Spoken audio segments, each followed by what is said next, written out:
রবিবার রাতে ট্রাম্প হুমকি দিয়েছিলেন ৪৮ ঘন্টার মধ্যে স্ট্রেট অফ হরমুজ না খুললে ইরানের সম্পূর্ণ বিদ্যুৎ কেন্দ্র ধ্বংস করা হবে। সোমবার সেই হুমকি ৫ দিনের জন্য স্থগিত করে দিলেন তিনি। ট্রুথ সোশ্যালে লিখলেন, খুব ভালো ও ফলপ্রসূ আলোচনা হয়েছে ইরানের সাথে, কিন্তু ইরান বলছে সম্পূর্ণ উল্টো কথা। আইআরজিসি সংযুক্ত ফার্স সংবাদ সংস্থা বলছে আমেরিকার সঙ্গে কোনো সরাসরি বা পরোক্ষ যোগাযোগ হয়নি। ইরানের পররাষ্ট্র মন্ত্রণালয়ও বলছে কোনো আলোচনা হয়নি। ইরানের রাষ্ট্রীয় টেলিভিশনে গ্রাফিক্স দেখানো হচ্ছে ইরানের দৃঢ় সতর্কতার পর পিছু হাঁটছে মার্কিন প্রেসিডেন্ট। তাহলে আসলে কি হলো?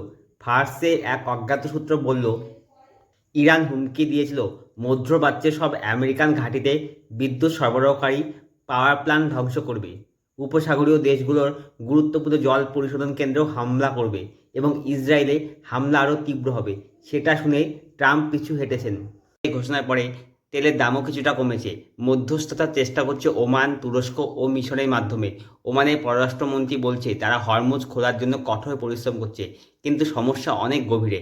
ইরান শর্ত দিয়েছে উপসাগর থেকে মার্কিন সেনা সহায়তা হবে, যুদ্ধের ক্ষতিপূরণ দিতে হবে, যা পূরণ করা আমেরিকার পক্ষে প্রায় অসম্ভব।